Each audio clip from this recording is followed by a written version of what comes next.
పులివెందుల్లో జరిగినటువంటి జెడ్పీటీసీ ఉప ఎన్నిక ఫలితాలు వచ్చేసాయి. జగన్మోహన్ రెడ్డి నియోజకవర్గంలో తెలుగుదేశం పార్టీ జెండా పాతింది. నిజంగా పులివెందుల్లో జరిగినటువంటి జెడ్పీటీసీ ఉప ఎన్నికల్లో వైఎస్ఆర్ కాంగ్రెస్ పార్టీ అభ్యర్థికి డిపాజిట్లు కూడా దక్కలేదు. ఘోర పరాజయాన్ని చవిచూశారు. అక్కడ కూటమి అభ్యర్థిగా పోటీ చేసినటువంటి లతారెడ్డి గారికి 6050 ఓట్ల మెజార్టీతో ఆవిడ ఘన విజయాన్ని సాధించినటువంటి నేపథ్యంలో ఈ అంశం మీద మనం పూర్తి స్థాయిలో విశ్లేషణ చేసుకుందాం. ప్రస్తుతం మనతో పాటున్నారు జనసేన పార్టీ రాష్ట్ర అధికార ప్రతినిధి కుసంపూడి శ్రీనివాస్ గారు. సార్తో మాట్లాడదాం. సార్ నమస్తే. సార్ నమస్తే అండి. పులివెందుల జెడ్పీటీసీ ఉప ఎన్నికల్లో నిజంగా వైఎస్ఆర్ కాంగ్రెస్ పార్టీకి డిపాజిట్లు కూడా దక్కలేదు. కూటమి అభ్యర్థి లతారెడ్డి ఘన విజయాన్ని సాధించారు. అక్కడ అసలు భారీ మెజార్టీతో ఆవిడ విజయాన్ని సాధించడం జరిగింది. ఏంటి సార్, జగన్మోహన్ రెడ్డి నియోజకవర్గంలో తెలుగుదేశం పార్టీ జెండా బాతుతూ ఉంది, ఎలా చూడాలి? ఒకటి కృష్ణ గారు, మీరు జగన్మోహన్ రెడ్డి కంచుకోట అంటున్నారు. అది కంచుకోట కాదు, ఒక బందికానాగా చేశాడు ఆయన. ఓకే, ఆయన కుటుంబం. ఎందుకంటే స్వేచ్ఛగా ఓటు హక్కు వినియోగించుకోవడం అవకాశం లేకుండా చేశాడు నియోజకవర్గ ప్రజలకి. మన ఓటింగ్ రోజు నుంచి చూశానండి, దాదాపు 60 ఏళ్ళు పైబడిన వ్యక్తి, ఒక పెద్ద ఆయన, అప్పుడే ఓటు హక్కు వచ్చినాడు. 18 సంవత్సరాలు ఓటు హక్కు వచ్చిన కుర్రోడు ఎంత సంబరపడతాడు, ఓటేసాను మొట్టమొదటిసారని. 60 ఏళ్ళు వయసు పైబడిన వ్యక్తి అలా సంబరపడుతున్నాడు. అతను ఎప్పుడు ఓటు వేయలేదట. అంటే అటువంటి నిర్బంధమైన పరిస్థితులు. ఒక మహిళ 45 సంవత్సరాల పైన ఉన్నటువంటి మహిళ, ఆమె వెళ్ళి ఎంతో సంతోషిస్తుంది. బారులు తీరే జనం. అప్పుడే ఒక తీర్పు అన్నది మనకు వెలువడింది. మనం పదే చెప్పుకున్నాం. ఈ రోజు అంటే కౌంటింగ్ రిజల్ట్స్ ఇప్పుడు వచ్చినాయి, కానీ ముందే అనుకున్నాం ఇంకా స్వేచ్ఛాయుత వాతావరణంలో కానీ ఎన్నికలు జరిగితే జగన్మోహన్ రెడ్డి గారి పతనం ఏంటి అక్కడ కనిపిస్తుంది. జగన్మోహన్ రెడ్డి మాట్లాడితే ఏమనేవాడు? వైనాట్ 175 అనేవాడు, వైనాట్ కుప్పం అనేవాడు, వైనాట్ కుప్పం అనేవాడు, వైనాట్ పిఠాపురం, రకరకాలుగా మాట్లాడాడు. అప్పట్లో చంద్రబాబు గారు వైనాట్ పులివెందుల అన్నారు. అందరూ వైనాట్ పులివెందుల అంటాడేంటి అని అన్నారు. ఈరోజు వైనాట్ పులివెందులకి పునాదులు పడ్డాయి.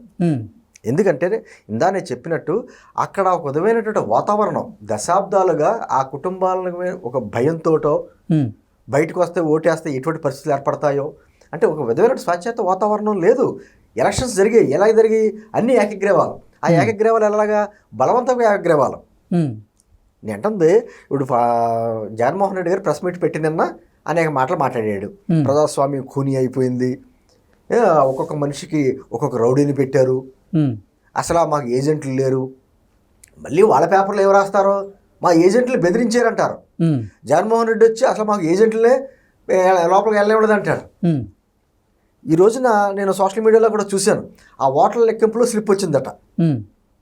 30 సంవత్సరాల తర్వాత ఓటేసాడు అనే ఒక ఓటరు దాంట్లో స్లిప్ వేసాడు అన్నట్టుగా చూసా. అంటే ఏంటి వాతావరణం అర్థమవుతుంది అక్కడ.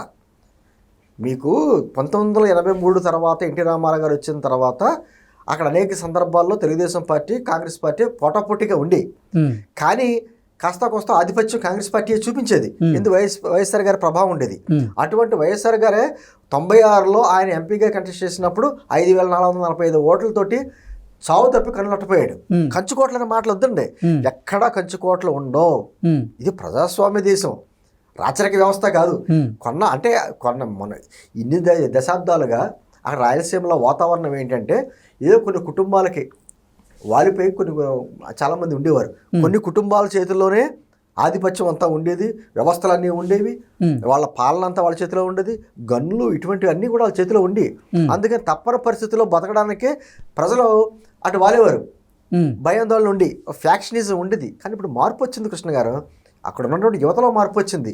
ఉపాధి అవకాశాలు పెరుగుతున్నాయి, మౌలిక సదుపాయాలు పెరుగుతున్నాయి. ఒక కుటుంబానికి ఎందుకు బానిసగా ఉండాలండి? ఎందుకు బానిస? వైఎస్ఆర్ కాంగ్రెస్ పార్టీకి డిపాజిట్లు కూడా దక్కలేదు.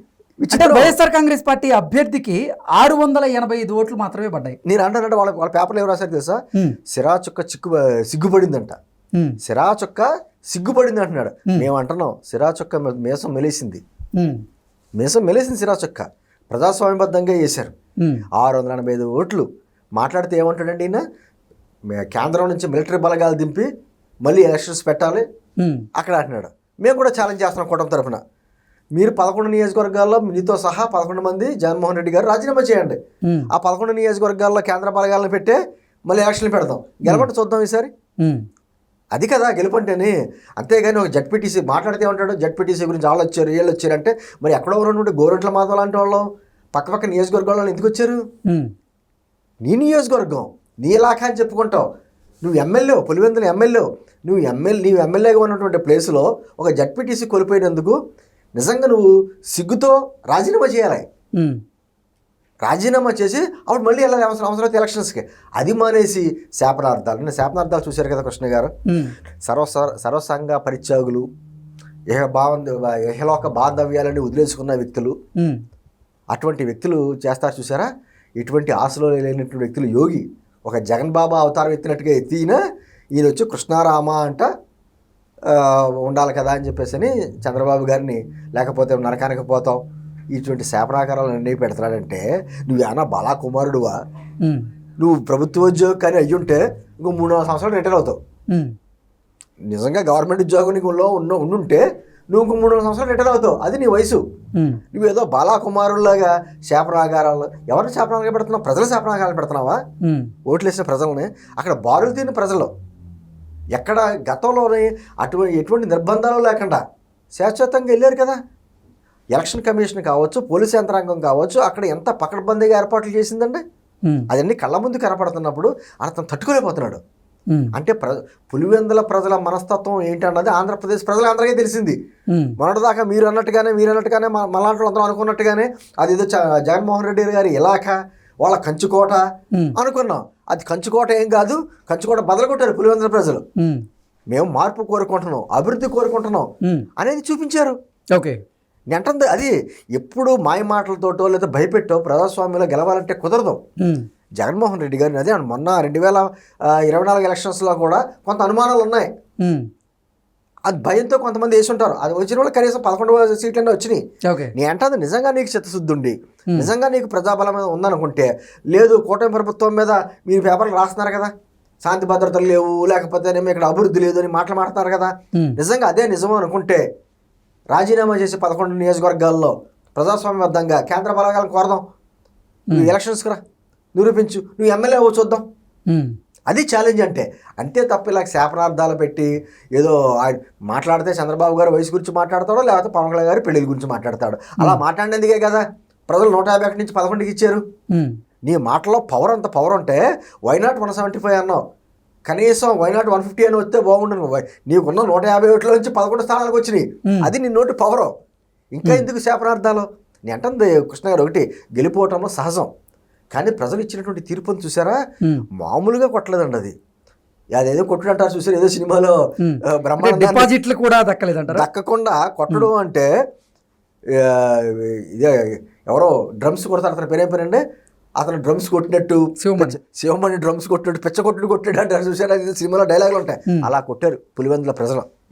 నేను అంటే ఎప్పటికైనా ఆలోచనలో మార్పు వస్తే ఎందుకు సమీక్ష చేసుకో, నీలో ఎక్కడో సమీక్ష చేసుకో. నువ్వు అంటావు వచ్చే 5 సంవత్సరాలకి చంద్రబాబు గారు ఉండడం అన్నట్టుగా మాట్లాడుతున్నావు. అసలు వచ్చే 5 సంవత్సరాలు నువ్వు పార్టీ ఉండదు. నీ ప్రవర్తన నీ మనసులో మార్పు రాకపోతే 2029 ఎలక్షన్స్కి నీ కేడర్ అందరూ జరిగిపోతున్నారు, నువ్వు కూడా జైలుకి వెళ్ళిపోయావు, నీ పార్టీ ఉండదు పోటీ చేయడానికి. నువ్వు వచ్చి బయటకు వచ్చి మాట్లాడడం ఏంటి? ప్రజలు ఇచ్చిన తీర్పుని గౌరవించాలంటది. అది గెలుపు ఓటంలో సహజం. మీరు ఎప్పుడైనా సరే గెలవచ్చు ఓడవచ్చు, కానీ ప్రజా తీర్పుని గౌరవించడం నేర్చుకోవడం రాజకీయ నాయకుల లక్షణం. అది లేకుండా ఇంకా నువ్వు ఫ్యాక్షనిస్ట్గా ఆలోచన చేస్తే మాత్రం ప్రజలు నీకు ఆ 11 కాదు కదా, నేను ఇందాక మీరు ఛాలెంజ్ చేస్తున్నట్టు నువ్వు మళ్ళీ పోటీకి రా, ఎలక్షన్స్కి రా, దమ్ముంటే నువ్వు నిరూపించుకో, నువ్వు ఎమ్మెల్యే అవ్వ చూద్దాం. అటువంటి అవకాశం లేదని జగన్మోహన్ రెడ్డికి తెలుసు కాబట్టి ఓ పక్క నుంచేమో రాహుల్ గాంధీ గారిని తిడతాడు, ఓ పక్క నుంచో బీజేపీని తిట్టనట్టు భయపడతా మాట్లాడతాడు. ఎందుకంటే అటు ఎన్డీఏ సహకారం లేదు, ఇటు యూపీఏ సహకారం లేదు. ఒంటరి అయిపోయినటువంటి పరిస్థితి ఏర్పడింది. కుటుంబంలోనే ఒంటరి అయ్యాడు, రాజకీయంగా కూడా ఒంటరి అయ్యాడు. ఆఖరికి పులివెందుల ప్రజలు కూడా ఒంటరి చేశారు జగన్మోహన్ రెడ్డిని. ఇంకెందుకు జగన్మోహన్ రెడ్డి మాటలు ఇంకా శాపనాకారాలు? ఇప్పటికైనా సమీక్ష చేసుకుని ఒక మనిషికైనా బతుకు విలువ ఉంటుంది, లేకపోతే అదే ఉండదు. Okay sir, thank you so much.